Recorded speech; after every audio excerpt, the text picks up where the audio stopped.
to the PP tension and ask a question appropriately. Councillor Gongloe. Good morning, ladies and gentlemen. Not say anything that will have a chilling effect on the Liberian people, or that will undermine their trust and confidence in the government to protect them and to keep this place peaceful. I think the Minister of Defense statement was totally out of place. It was not necessary, and you should not repeat that. He's a political person because he's a minister. He's not chief of staff or any authority of the military. The military should be independent. The role of the military is to defend our collective security, not any special interest. So, when the chief of staff made the statement, I don't think it was the defense minister. First, it was the chief of staff that made a statement where a lot of radio stations took it, so I don't think it was the defense minister. Chief of staff had made a statement that some people call up, you were talking about overthrow or all of that. The defense minister's statement was, if anybody crosses the line, the red line, and the police is incapable of dealing with the issue, the army will step in. So nobody intends to cross the red line, and he should not even be thinking about that. You know, he should not be thinking about the military intervention in civil affairs so early. If it is something that is natural, that if there is national crisis, the army will not even automatically intervene. The president, as commander-in-chief, will then call the military. But that would be the lawmakers and all these people will be considering that. There's a need to declare a state of emergency. There's a whole process. Because what he's talking about the police being incapable of maintaining law and order, then it gets to the national emergency. And there's a whole constitutional process and authority to declare state of emergency, not the Minister of Defense. He cannot automatically step in. That would be totally against the law. Councillor, that would be treason against the people of the Republic of Liberia, because the military by itself cannot act without was it in violation of any constitution or security maybe law? The statement. I'm saying that that statement is counterproductive. We are still building peace. We are still trying to build our confidence in all structures of government, including the paramilitary and military forces. Without anybody thinking, without anybody thinking about crisis, it should not be the Minister of Defense even thinking about people crossing the red line, because nobody will talk about crossing the red line. Don't suggest chaos, because Liberians, all of us are telling Liberians to act within the scope of the law, and that is all we should see. And that is left with the politicians in this country, the Minister of Justice, other civil authorities. And I expect him to keep saying, we are calling upon Liberians to conduct themselves within the scope of the law. And just stop there. Don't say, if they cross the line, the military will do this and do that. Because you see, history has shown that when there's mass disenchantment, the military has never shown the capacity to bring things under control in any country. We saw it with the Philippines. Marcos was brought down by civilians. Bashir, recently in Sudan, out of bread, price of bread. We should not be provoking action that we don't expect to be provoked. I think nobody should be saying anything that challenges a population that had plenty of the young people involved in conflict. We should not be inviting that at all. I don't think that's good. Councillor, don't you consider this as a kafir, especially Ministry of Defense serving as a supervising arm to the military. As a body, maybe as a minister, has a right to give a caveat to citizens as a warning.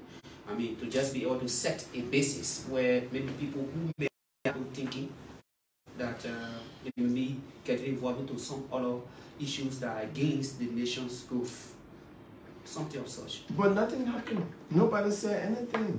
The upcoming election. He should not have said that because since 2005 election, we have not had post-election violence that will be on the scope of the police to maintain. So, and it's been made at a time that many of us opposition politicians are suspecting that the government of Liberia will cheat. But why are you saying this? So it's totally not necessary. And as soon as he mentioned it, it clicked my mind and said, but what's the basis of this statement? It was totally unnecessary. How can you consider Gongloe to interpret the statement from the angle of the military? How, as a politician? The chief of staff said one time, I heard him and say, we don't even act, even when people make threatening statements, the military can only take it seriously when it looks at the capacity of the person making the threat to actually carry out the threat. So they don't follow, and that's very professional. So we don't just follow any statement that people make. But when the Minister of Defense threatens the use of force, if people cross the line, and nobody has talked about crossing the line, don't bring it in people's minds. That's what I'm saying. It doesn't help us. Is there any constitutional backing towards the defense minister's statement? I just told you the role of the defense minister, of the military, is to protect us against, to protect our collective security. Like if we are attacked by other nations, and we have to defend ourselves. Internally, the role of maintaining peace and stability is a civil affair that is in the hands of the police. That is not the role of the military. And if the military comes in, it's usually under extraordinary circumstances, and the processes are there. The president and the legislature are the ones that deal with the extraordinary situation. So he should not even be contemplating an extraordinary situation. Because even if what he's saying obtains, unless he's ordered by the commander-in-chief, he cannot act. Because acting by himself will be in violation of the law. Okay, how does the statement in any way undermine the elections, or it has to do with the upcoming elections?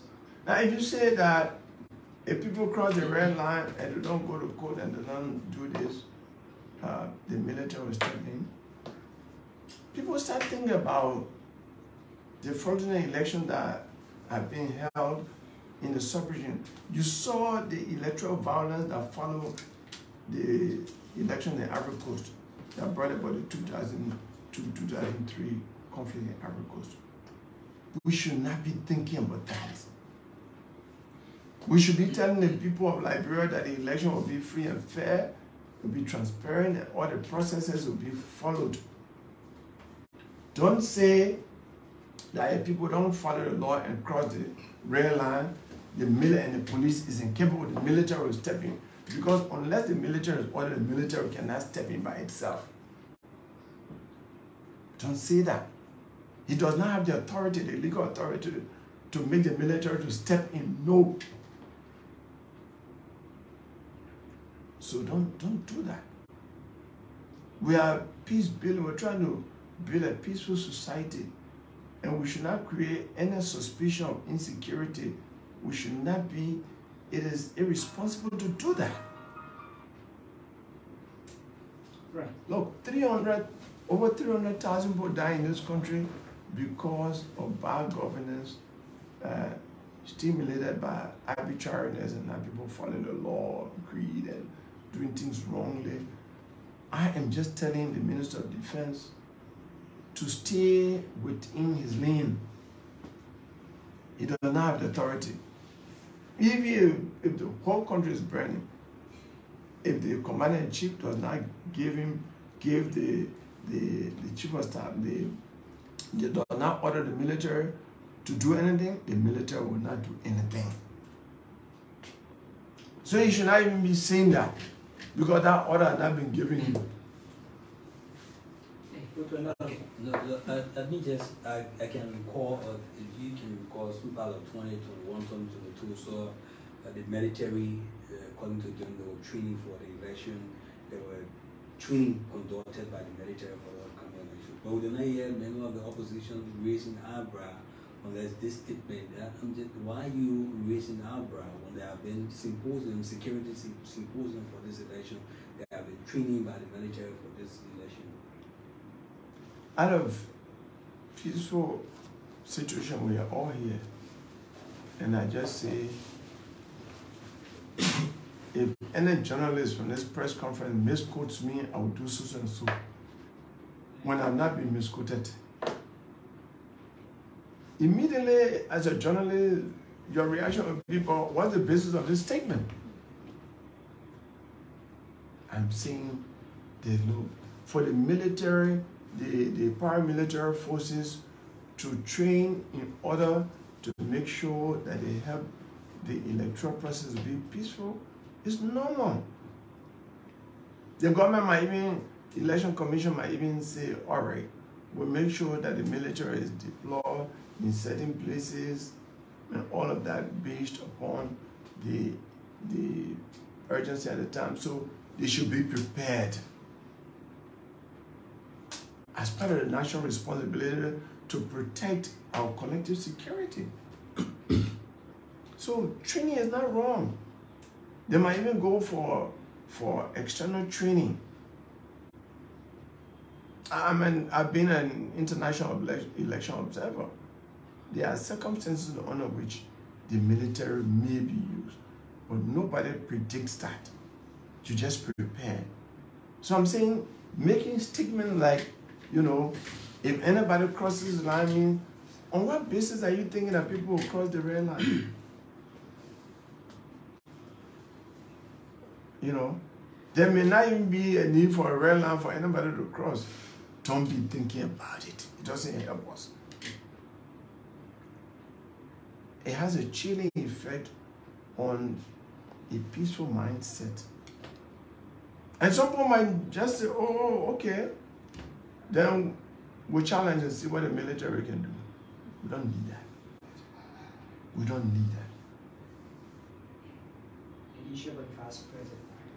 I think the vice president also, I heard the vice president, my very good friend, say the other day at a lecture series, I think the Archbishop Michael Francis lecture series, that the election magistrates are corrupt. That statement made me start thinking, is she saying that the election that they won was based on the corrupt magistrates' conduct? They are the one that, it is a party that won the last election, the coalition. And the election magistrates that are there now with the election magistrates. In fact, one of them was elevated. The election magistrate from Bon County was elevated to being a commissioner. So, if an elevation is an award, is an appreciation of what good you've done, or government, because the vice president assists the president in running a country, elevated one of those magistrates, and she knew they were so corrupt, why elevate one of them to be a commissioner? Now we are going to the election, and you are telling us that the magistrates are corrupt, coming from the office of the vice presidency, that's very serious. From the vice president herself, and not even someone working in your office. But she did not make comment about the chairman of the Elections Commission, whom the LACC said was engaged in conflict of interest. And that conflict of interest aspect was not debatable. It was not denied. You can be selective about serious issue of integrity like that. If there's corruption in the Elections Commission, then there's a need for reorganizing the whole Elections Commission. And we can't doubt what she says. She's running the government. She's the one that is declaring that the election magistrates that are going to conduct our election are corrupt. You agree with her or not? I don't agree with her because, in fact, when they passed the law, they were passing the law to say all magistrates should be removed. I'm one of those who came and said it is wrong to pass a law and remove people like that. But she is running she's one of those running the government. Perhaps she knows something that I don't know as an outsider, as an ordinary person. But that statement gives me a reason to be concerned. Because I'm seeing the top of the water and I feel it's still. But she is telling me that under the water is boiling, the water is not still. If the statement she made is not correct on reflection, I think it would be good to come back to the public and say, you know, I was not reading from a written text. You know, because to say that the magistrates are corrupt and the election magistrates are the ones that presided over the election that brought her to office is something for us to be concerned about. Councillor Gongloe, I think our statement here is in line to the regulation of the NEC, where normally on an annual basis or tenure basis, they normally rotate the magistrates. And so the concern here was some of these magistrates have stayed long to their assigned areas, and so there is a need for some of them to be transferred from one area to another in order to do away with what people consider as corruption. Don't you see it? Oh, you are paraphrasing what she said. She didn't say it. She could have said it that way without making a conclusion that they are corrupt. But she made a clear conclusion that they are corrupt. That's a declaratory statement, definite. She didn't say, in order to avoid any attempt for the magistrates to be corrupt, let us not make them so comfortable in the areas of assignment. I suggest that before the coming election, the magistrates should be rotated. If she has said that, I would not have a problem with that. Because even in the judiciary, the magistrates are rotated.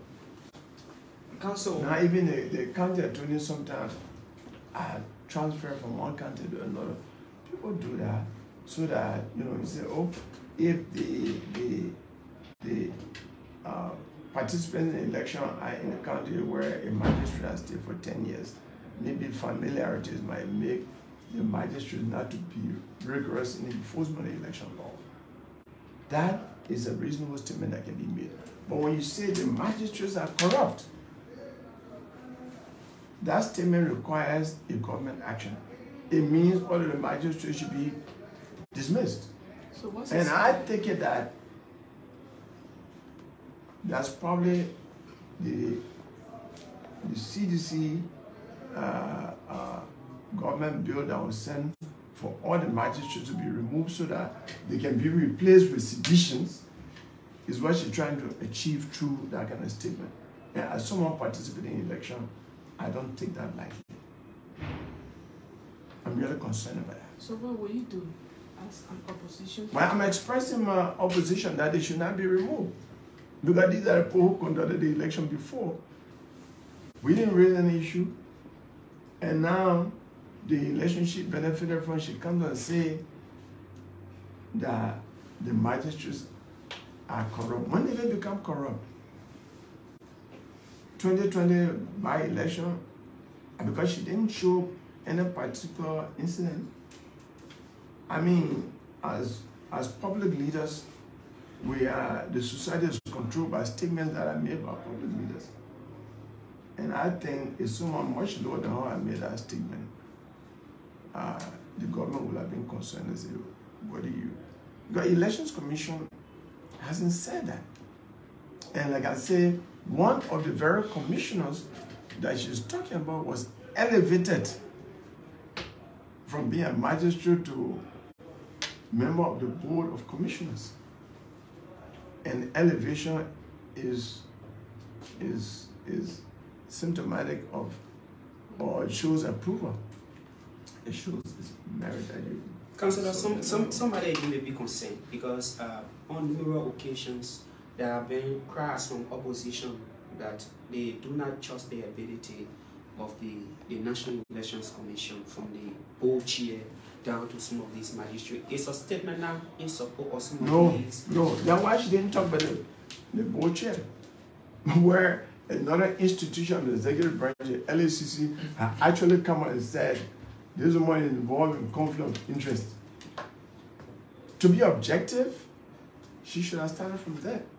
And she has said, you know, the Chairman Election Commission is conflicted in violation of the law. And she has an integrity institution. She can't be doing what she did. Because she's supervising the magistrates. But she went down to the magistrates to say the magistrates cannot be trusted, they're corrupt. That's a definite statement. If you were to make a decision today, what decision could you make in terms of maybe regulating the NEC? If maybe you have the opportunity or the position to make a decision. I don't want to be hypothetical on that one. Yeah, if the magistrates are corrupt, if I want us to restrict ourselves because we're trying to take the public along. That people in authority should think about the effect of the statements they make in the governing process. That's why I'm concerned about the statement that was made by Minister of Defense when we are all going to election, cooperating with the process. Everybody is thinking about peace building, that you should not make any statement that make us to wonder whether something is happening that may happen that we don't know. Then people start going to exile during election time, reducing the number of voters that should be here. Because they say once bitten, twice shy. When you are bitten by a snake, when you see laser tail, you start jumping. We have been through conflict before that came from governance process here. So when catfish come from in the water and talking about alligator or crocodile, we can say they're not true. What is expected to happen in the electoral process that will make people cross the line that the Minister of Defense know that we don't know? That's what we are concerned. And then the vice president, next to the president, there's the office of the president that said these magistrates are corrupt, without talking about anybody supervising them. Even though there have been no evidence coming up recently about magistrates doing something, yes, there have been electoral disputes. But the CDC, the government in power, benefited from the election that was conducted by these very magistrates. And because they really approved their work, one of them was elevated to commissioner. So when that kind of statement is made, it makes us in opposition to start wondering, what is it that the vice president knows that we don't know? So what's your fear about the vice president's statement? The statement that the vice president made, like I said, I don't know of the corruption involved. She said all of the magistrates, not even some. makes me feel, so we are going to the election and the vice presidency and other magistrates are corrupt. But then the very government talk about send a law that says that all the magistrates should be replaced. The only thing I look at is she wants the magistrates to be replaced by seditionists so that they are sure of the election result. So me, I'm opposed to the magistrates being replaced because there has been no factual basis. She didn't present any evidence to reach out for that conclusion that all the magistrates should be replaced. So I'm suspicious of that advocacy. The magistrates should remain in place. Right now, the magistrates should remain in place because they attempted to remove them by law. All of us shouted, it didn't happen, and the legislature didn't pass that law. Now, she's saying all of them are corrupt. But they are civil servants. For them to be removed, you have to show cause why. Yeah, you can't just remove them. So, Councillor Gongloe. I think we made that point. We can't argue that point. Yeah, you have another issue like the rule. Another issue I'm looking at, I just came from Nimba. And I've not been along the Cllr Ganta Highway for quite a while. The last time I was there, I saw Chico working. The road was being paved and work was going on. I was shocked yesterday when I was coming from Bam that when I saw the quota had passed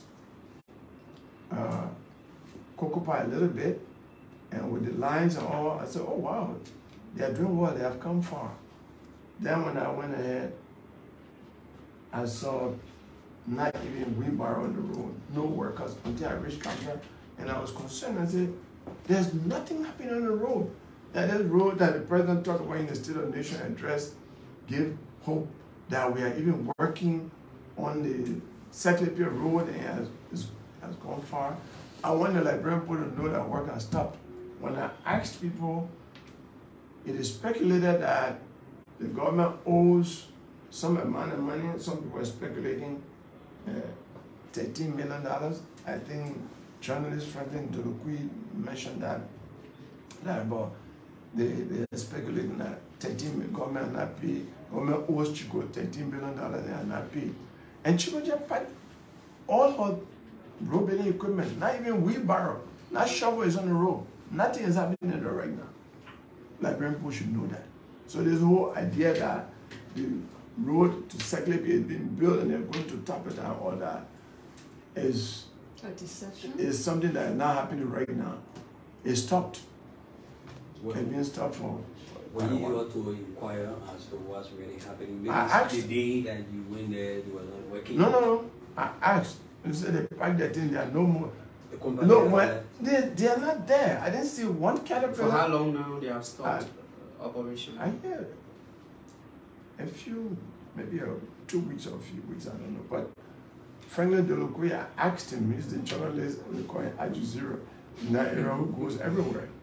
And I asked him, he said, oh, an insider told him government owes Chico $13 million and government has not paid.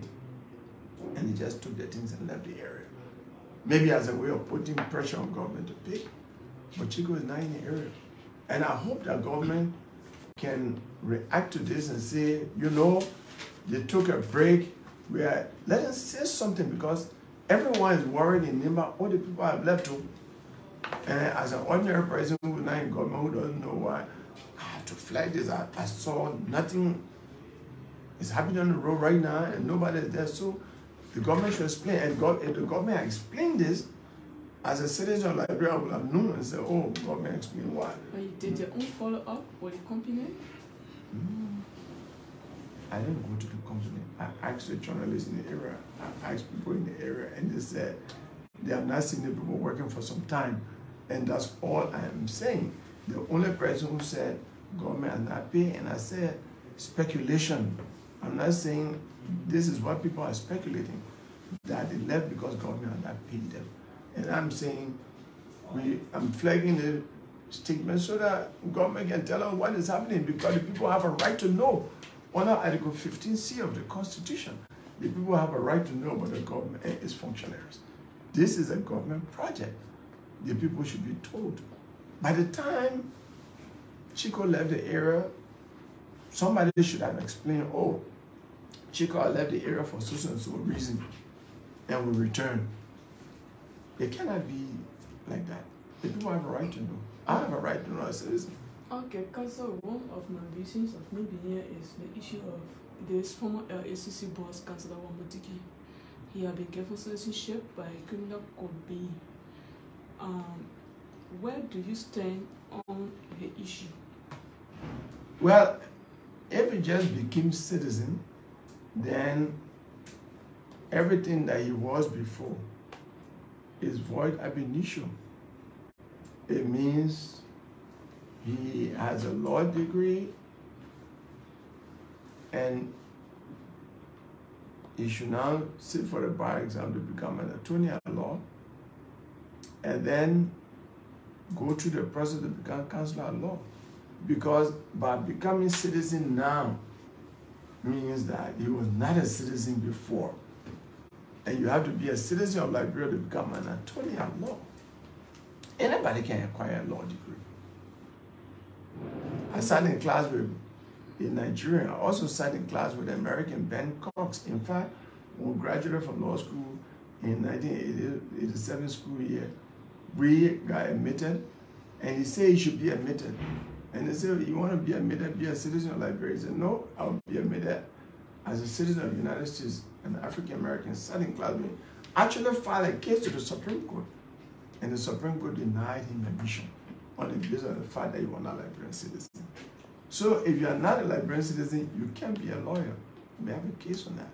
Ben Cox, my classmate, he went to America and became Deputy Attorney General in the state of Pennsylvania. I remember when that one said, Tiawan Gongloe, you're my classmate and you're denying me to become a lawyer in your country, but I'm now Deputy Attorney General in the state of Pennsylvania. I said, but you're a countryman.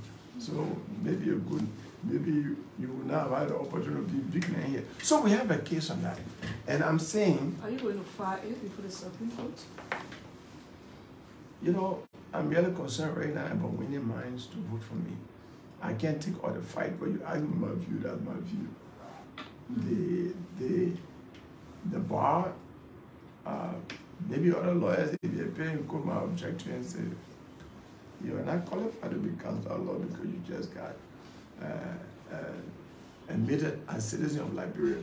So it means everything returns to status quo ante. Are you afraid that, when you pick up the fight, people who believe in him? I'm not afraid. I've never been afraid for Liberia. I've never been here. Don't even use that word near me. I went to jail under Talbot for standing up for Liberia at the age of 22. I went to jail recently under President Taylor in 2002. Standing up when I SOD, ATU, all here. Fear doesn't come anywhere near me. The only fear I have is to do what I do. Fear, don't bring that one near me. Before you were born, I was already up there going to jail. In the case where maybe there will be some contradiction, where maybe Councillor Wambotiki will be given a right, still being performing as a councillor, you still a Liberian citizen, one of those legal practitioners, will you stay in the gap to raise the issue? If he has a case against my law in which I'm participating, I will raise the issue. Because the first thing is that I'm not sure that the bar will give him license to practice law. Already right there. He has already had, because he will consider a law. Listen to me, under my administration will introduce the licensing system that requires you to fill a form that says whether you are naturalized Liberian citizen. If you are, you must present a copy of your naturalization certificate that says you graduated from law school, give a copy of your degree. And if you are being admitted to practice law, give a copy. If you are being admitted as counsel law, give a copy. If you are paying your bar dues. So, if you are done your continuing legal education credit, all of that. The bar has a control system now that makes it difficult for anybody who is not a lawyer. And I don't see with that court decree saying he just got admitted to citizenship that the bar will give him a license. I would be really, really surprised. Because the current president of the bar was my vice president, and we made that decision together and supported 100% by all members of the bar. And nobody's going to go. So the bar has a control system. And you got to have a license before you enter in a bar to practice law. Finally, counsel, what in case if this Wambotiki and Councillor Wambotiki is given the LACC job, can we reapply again to be the LACC chairman? Why in case when he's accepted by the government, when he just obtain a citizenship? He applied. I'm just getting that information. But he has to be a counselor at law. And to be a counselor at law, you have to have a license. You have to be a current counselor at law. So I'm not sure that given the regulation in place, that the bar association, he was expelled from the bar. And I'm not sure whether he has been, that exposure has been lifted. I'm not sure. And so he has to be licensed unless the LACC an integrity institution or the president not considering the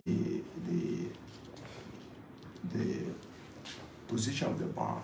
Unless the president ignores it. I don't think the president will make that mistake in election year to ignore the bar and go and appoint someone who is not considered by the bar to be a lawyer in good standing. So I don't see it happening. He's free to apply.